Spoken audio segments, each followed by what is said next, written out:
Let us pray in the name of the Father, and of the Son, and of the Holy Spirit. Amen. O Jesus, through the Immaculate Heart of Mary, I offer you my prayers, works, joys, and sufferings on this day for all the intentions of your Sacred Heart, in union with the holy sacrifice of the Mass throughout the world, in reparation for my sins, for the intentions of all my relatives and friends, and in particular for the intentions of the Holy Father. Amen. Let us pray for the intentions of the Holy Father for the month of July, for the pastoral care of the sick. We pray that the sacrament of the anointing of the sick confer to those who receive it and their loved ones the power of the Lord, and become evermore a visible sign of compassion and hope for all. Our Father, who art in heaven, hallowed be thy name. Thy kingdom come, thy will be done, on earth as it is in heaven. Give us this day our daily bread, and forgive us our trespasses, as we forgive those who trespass against us. And lead us not into temptation, but deliver us from evil. Amen. Hail Mary, full of grace, the Lord is with you. Blessed are you amongst women, and blessed is the fruit of thy womb, Jesus.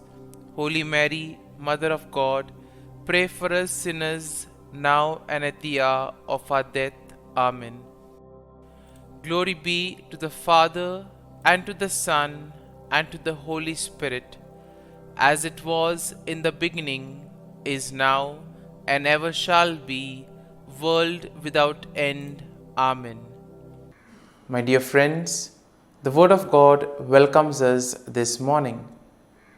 And as we begin this day, let us begin by spending time with the Lord.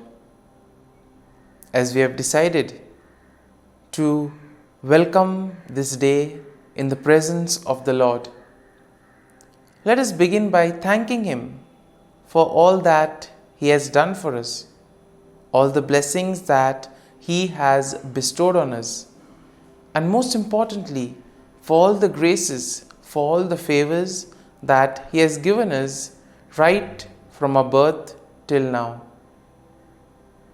On many occasions, we see that because we are caught up with so many other activities, because of our busy schedule, we don't pay attention to these small details that are there in our lives. Very often, these graces, these blessings, which are so important in our lives, are kept aside. And therefore today, as we begin today's morning prayer, we ask the Lord to give us the grace so that we may be able to appreciate the good things that He has done for us. And therefore, it is appropriate that we begin today's prayer by thanking the Lord for all that He has done for us. First and foremost, we thank the Lord for the gift of life, for giving us talents, abilities, and various opportunities in our lives.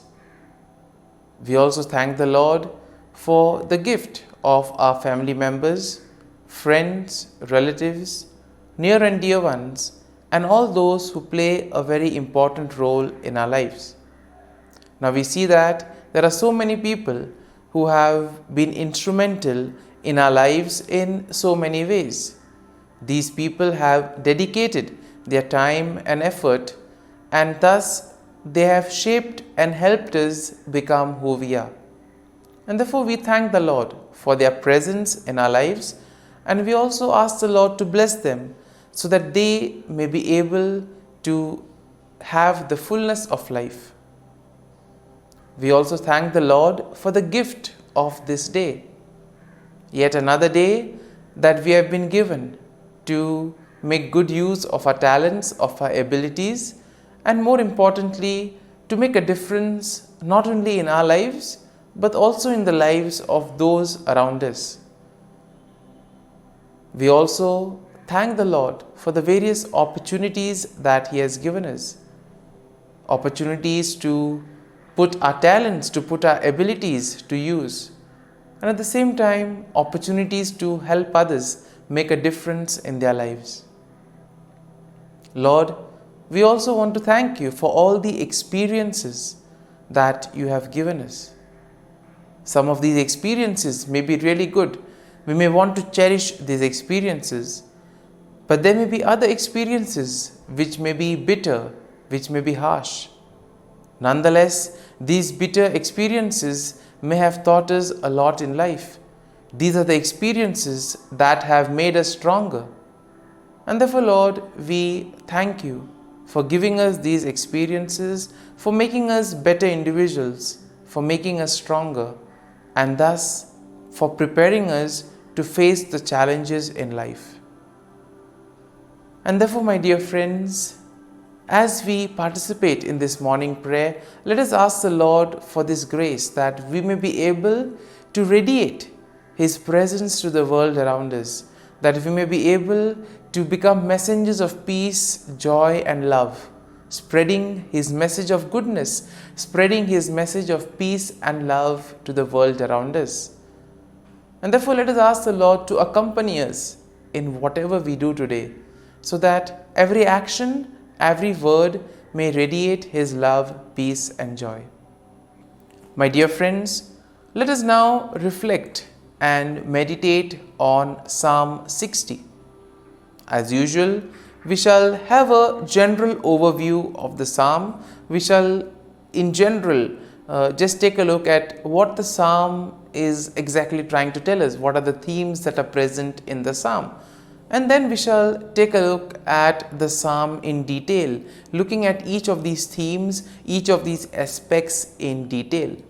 And when we have an overview, or when we look at the psalm at a glance, we see that Psalm 60 is a psalm of lament that is attributed to David, and it is believed to be written during a time of distress and defeat, possibly after a military setback.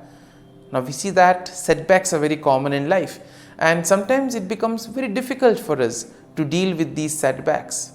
We have planned something, things don't go according to plan, and therefore we feel disappointed, we lose our faith, our trust and hope. We get disappointed and we are not interested in anything else later on then. And possibly in those moments, this is a psalm that can help us to collect ourselves, to rejuvenate, to place our faith and trust in the Lord and allow Him to bring us out of that situation. Now, we see that the psalm can be divided in 4 main sections. And in verses 1 to 3, we see that there is an acknowledgement of God's rejection and a plea for restoration. In the second section, we see a reflection of God's past deliverance and a request for His help.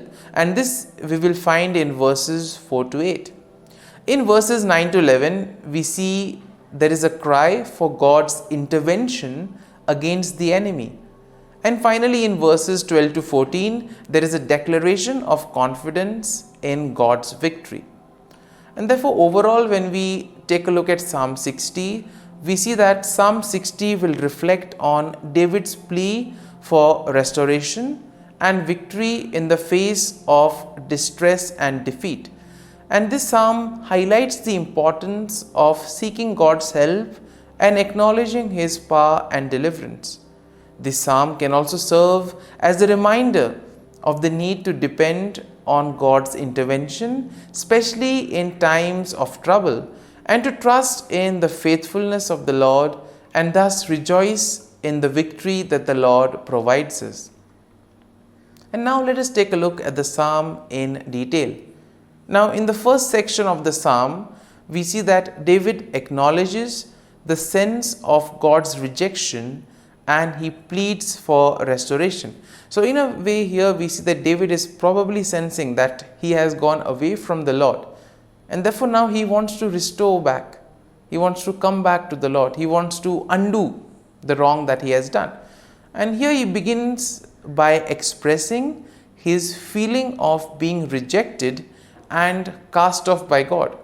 Once again, pretty strong at this point of time.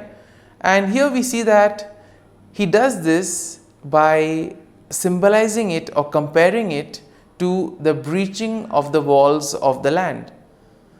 And therefore here we see that David now recognizes the severity of the situation, and therefore he implores God to intervene and restore his favor and protection.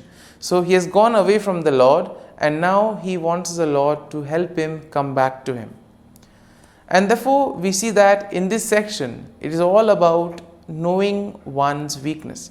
Therefore in our lives too, when we become aware of our weakness, of our shortcomings, that is the first step towards transformation. It is only once you are aware of what you have done wrong, or once you are aware of the areas where you are going away from the Lord, it is only then can you begin the remedy or the corrective measures. Moving on to the second section of the psalm, we see that David reflects on God's past deliverance and he seeks God's help once again.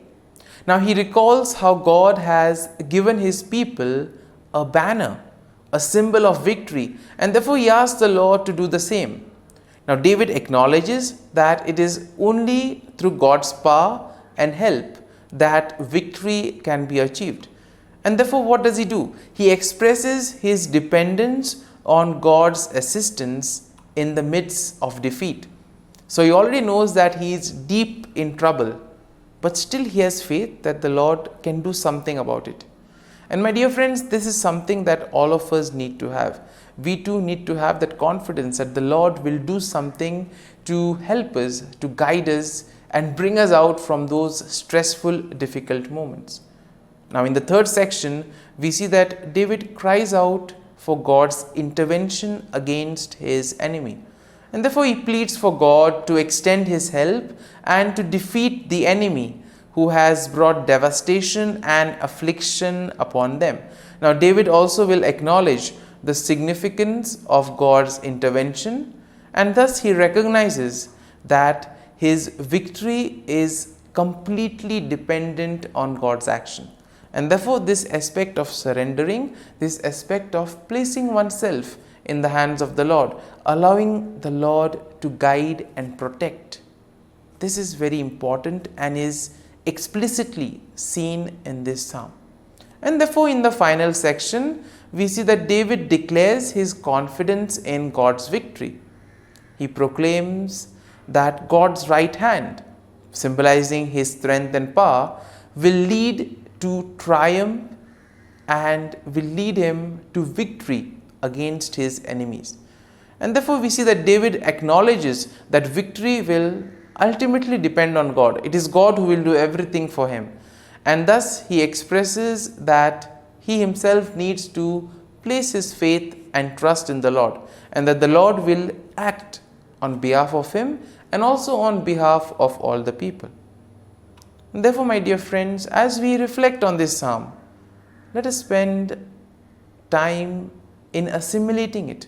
Let the psalm take root in us, so that when we are faced in these difficult moments, when we feel that we are deep down in trouble, this psalm can act as a great source of consolation. It can help us to regroup. It can help us to get back on our feet by placing our faith and trust in the Lord. And therefore, my dear friends, as we have reflected and meditated on this psalm, let us now close our eyes at this morning hour and let us thank the Lord. Let us praise the Lord. Let us glorify the Lord. Loving Father, you have given us this time in the morning. You have been gracious to us.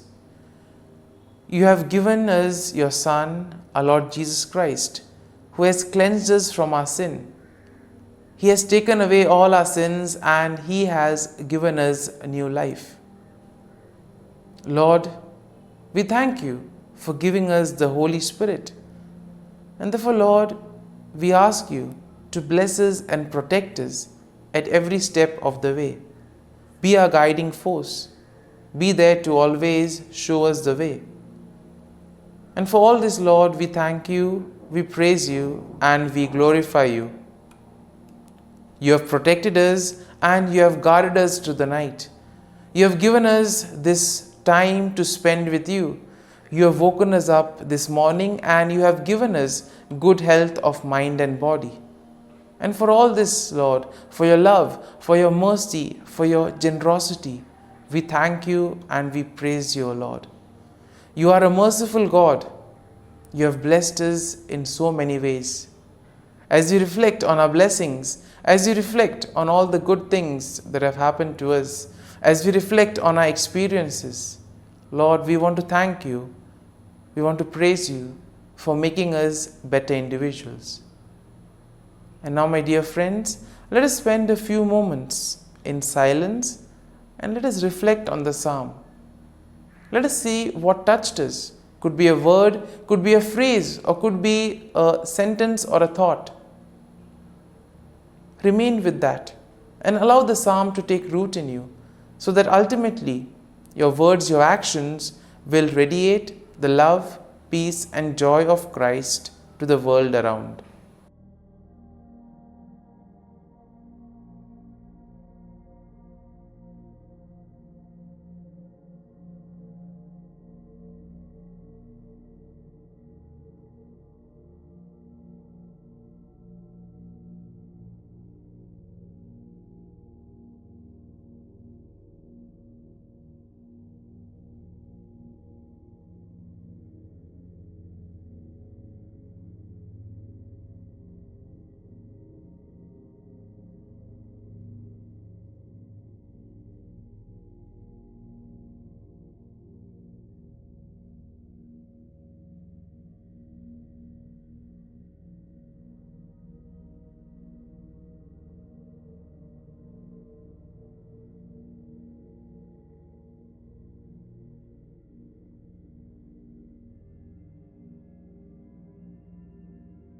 Prayer to Saint Michael the Archangel for protection. Saint Michael the Archangel, defend us in battle. Be our defense against the wickedness and snares of the devil. May God rebuke him, we humbly pray. And do Thou, O Prince of the heavenly hosts, by the power of God, thrust into hell Satan and all the evil spirits who prowl about the world, seeking the ruin of souls. Amen. Act of Adoration. O Sacrament most holy, O Sacrament divine, all praise and all thanksgiving be every moment Thine. Saint Gertrude Prayer for souls in purgatory. Eternal Father, I offer Thee the most precious blood of Thy divine Son, Jesus, in union with the masses said throughout the world today, for all the holy souls in purgatory, for sinners everywhere, for sinners in the universal church, those in my own home and within my family. Amen. May the divine assistance remain always with us, and may the souls of the faithful departed through the mercy of God rest in peace. Amen. Glory be to the Father, and to the Son, and to the Holy Spirit, as it was in the beginning, is now, and ever shall be, world without end. Amen.